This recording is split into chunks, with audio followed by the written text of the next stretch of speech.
Setiap individu dilahirkan dalam keadaan fitrah yang bersih dan cenderung kepada kebaikan, serta mengenal dan menyembah Tuhan mereka.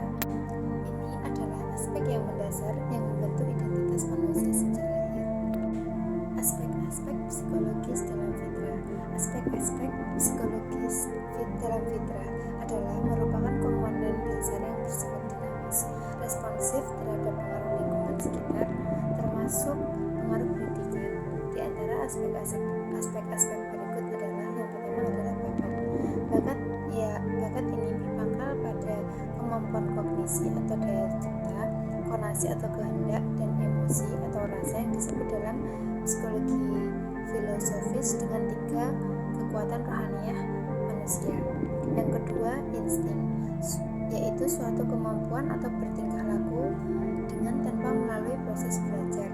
Dalam psikologi, pendidikan kemampuan ini termasuk kapabilitas, yaitu kemampuan berbuat sesuatu dengan tanpa belajar. Yang ketiga adalah nafsu dan dorongan.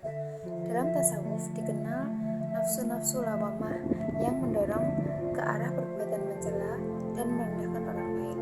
Nafsu amarah mendorong kepada perbuatan merusak, membunuh, atau memusuhi orang lain.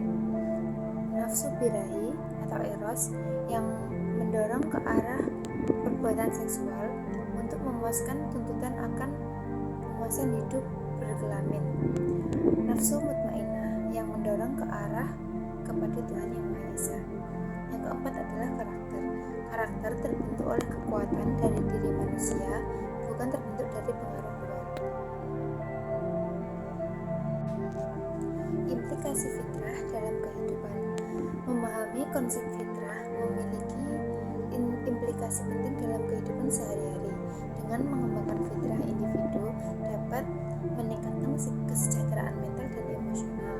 Fitrah membantu individu untuk menemukan makna hidup, mengatasi stres, membangun hubungan yang sehat. Yang kedua, membangun hubungan yang harmonis. Fitrah mendorong individu untuk bersikap adil, jujur, dan penuh kasih sayang terhadap sesama manusia. Yang ketiga, meningkatkan kreativitas dan produktivitas. Fitrah mendorong individu untuk melakukan potensi dan bakatnya untuk kebaikan dan kemajuan. Pengembangan fitrah dalam psikologi Islam. Konsep fitrah sering digunakan dalam psikologi Islam sebagai cara untuk memahami dan memenuhi kebutuhan psikologis dan emosional individu. Diyakini bahwa dengan membantu orang mengembangkan fitrah, mereka dapat mengembangkan kesadaran diri, kecerdasan emosional, dan kesejahteraan yang lebih besar. Pengembangan fitrah dapat dilakukan melalui berbagai cara, seperti pendidikan agama. Pendidikan agama membantu individu memahami nilai-nilai Islam dan menerapkannya dalam kehidupan sehari-hari. Yang kedua, interaksi sosial. Interaksi sosial positif membantu individu untuk mengembangkan empati, kasih sayang, dan rasa tanggung jawab terhadap sesama. Yang ketiga, meditasi. Meditasi membantu individu untuk menghubungkan diri dengan Tuhan dan mengembangkan kesadaran diri. Citra manusia dalam psikologi Islam. Dalam psikologi Islam, fitrah merupakan citra asli manusia yang berpotensi baik atau buruk, di mana aktualisasinya tergantung pilihannya. Fitrah yang baik merupakan citra asli yang primer, sedangkan fitrah yang buruk merupakan citra asli yang sekunder. Fitrah adalah citra asli dinamis yang terdapat pada sistem-sistem psikofisik manusia dan dapat diaktualisasikan dalam bentuk tingkah laku. Citra unik tersebut telah ada sejak zaman azali, ketika penciptaan jasad manusia belum ada. Seluruh manusia memiliki fitrah yang sama, meskipun perilakunya berbeda. Yang pertama, aspek jasmani. Manusia memiliki roh yang berasal dari Tuhan. Roh menjadi esensi kehidupan manusia. Melalui fitrah rohani, maka hakikat manusia tidak hanya dilihat dari aspek biologis, namun juga dari aspek rohaniah.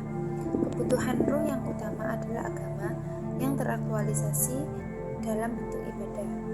Yang ketiga, periode kehidupan manusia bukan hanya diawali dari pra-natal sampai kematian, tetapi jauh sebelum dan sesudahnya masih terdapat alam lagi, yaitu alam perjanjian, alam dunia, dan alam akhirat. Yang kedua, aspek nafsani. Melalui fitrah nafsani dalam psikologi Islam, maka pusat tingkah laku adalah kalbu, bukan otak atau jasmani. Manusia dapat memperoleh pengetahuan tanpa diusahakan, seperti pengetahuan intuitif dalam bentuk wahyu dan ilham. Tingkat kepribadian manusia tidak hanya sampai pada humanitas atau sosialitas saja, tetapi sampai pada berketuhanan.